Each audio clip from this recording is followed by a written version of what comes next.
dancers perform. These are the barong's attendants and supporters, and their dance is the first act in a drama which may last for the rest of the afternoon and go on late into the night.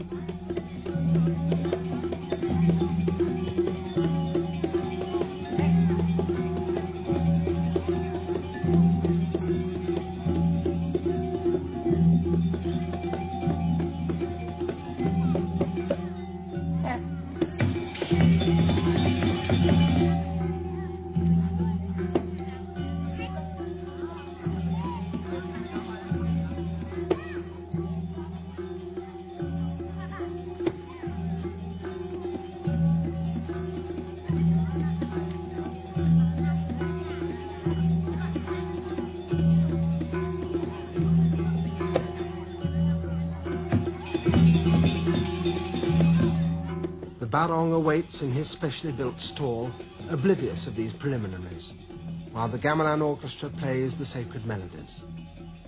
Most of the village is here to watch, for this performance is at one and the same time an entertainment and a drama, a ritual and an exorcism.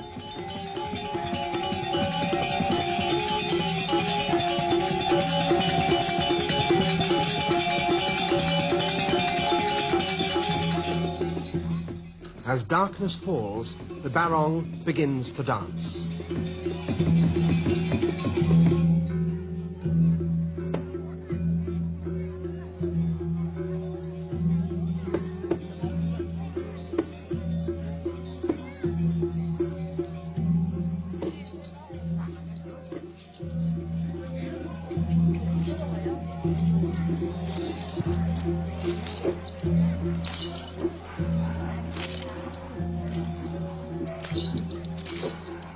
Two men inside his skin, animating him, have already to some degree been taken over by his spirit.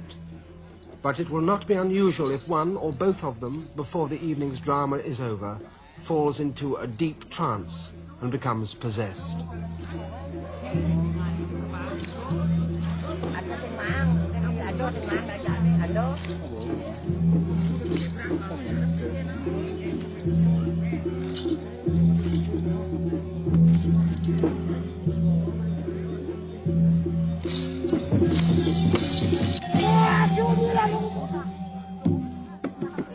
The barong's first opponent has emerged from the temple. Horrifying as she may appear, with her goggling eyes, her appalling fangs, and her red pendulous tongue, she's not Rangda the witch, but Rangda's daughter, Rarong. And she's been sent here to try and ensnare the barong with a proposal of marriage. The white cloth she holds is an instrument of her magic. By waving it, she casts spells. By placing it over her head, she becomes invisible.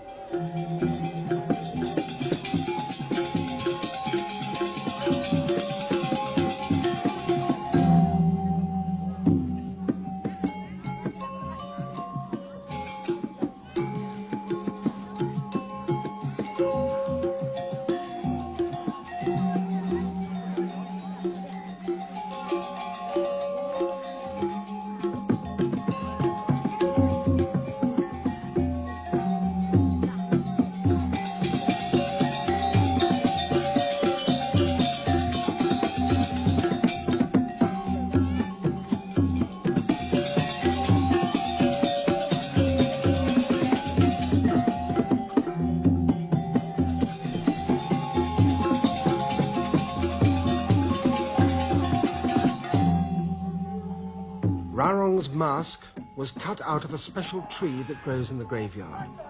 Night after night, it has been hung there in the cemetery to charge it with magic.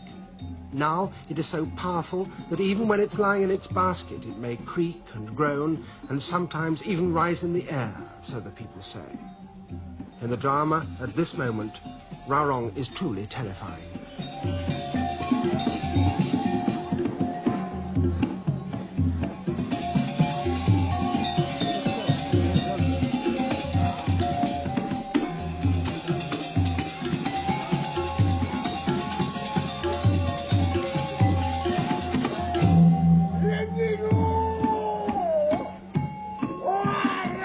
The first skirmish with the barong is about to begin.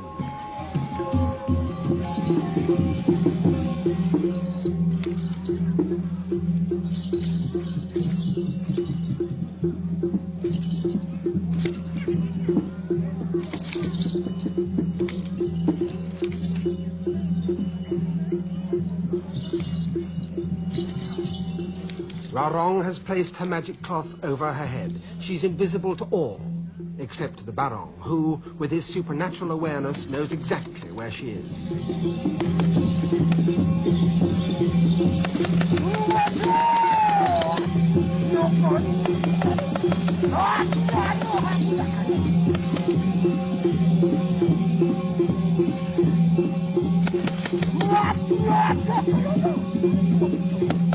Although this is a ritual, although all the villagers watching so intently know the plot and the theoretical outcome of the battle, this conflict is nonetheless a real one. In a sense, there is a haunting fear that maybe things will not go as they should. Maybe this time the Barong, the guardian of the village, will not win as he has always won in the past. Maybe this time the health and the well-being of the village is in real jeopardy. There is a momentary pause, a lowering of tension in the play that has already been going on for an hour or so. And then suddenly the drama tautens, for out of the temple for the first time comes Rangda.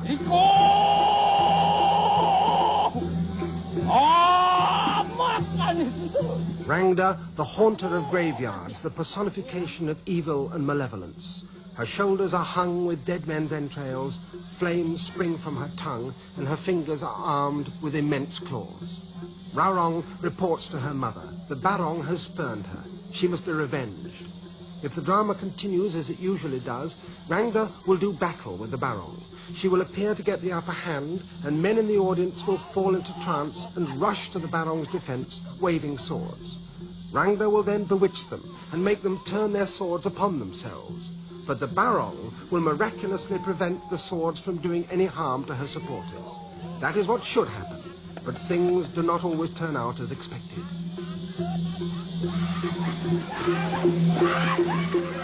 The drama has been too powerful. Even before battle has been seriously joined, men in the crowd are falling into trance and rushing to attack Rangda. They must be restrained before they injure themselves. And now Rangda herself goes into trance.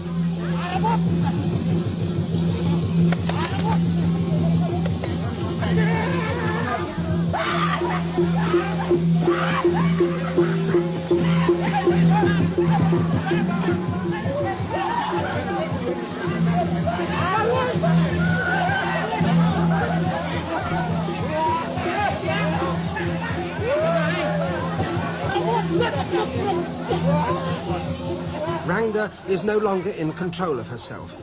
She must be carried forcibly back to the temple to be brought out of her trance by a priest.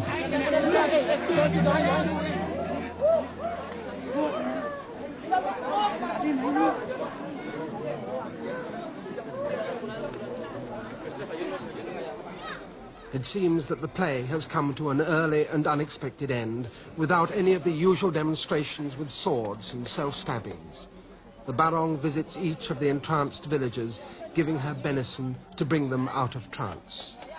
But all is by no means over yet.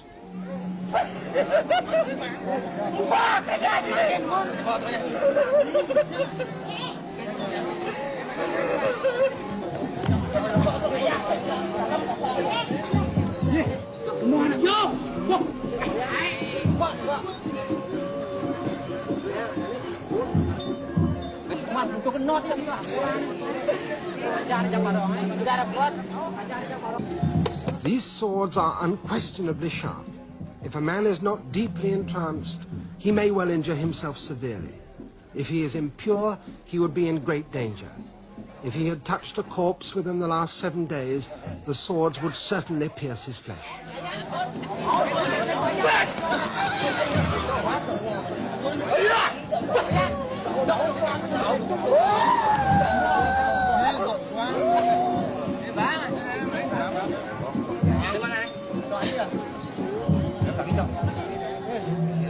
Once they have endeavored to stab themselves to demonstrate their devotion to the barong, they must be disarmed by the priests and their helpers. But that must be done swiftly and powerfully, for none can tell how they will react.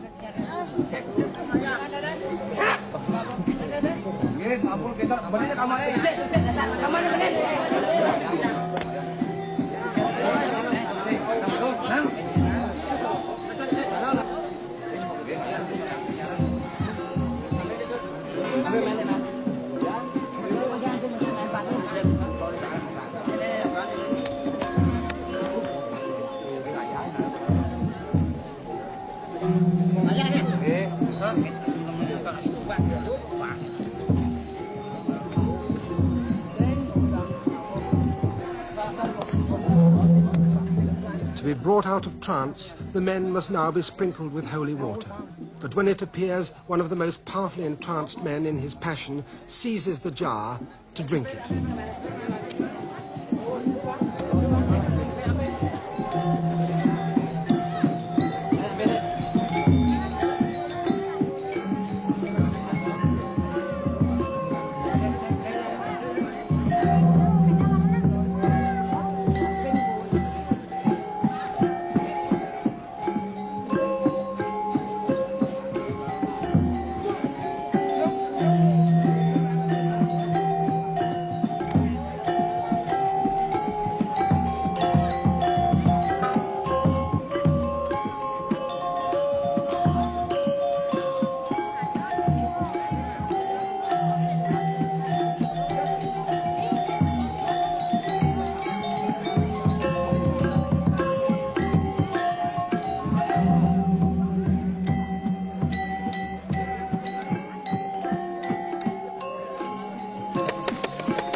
Some are released from trance by wiping their faces with the shock of human hair that hangs beneath the barong's chin. But final exorcism will not happen except inside the temple itself.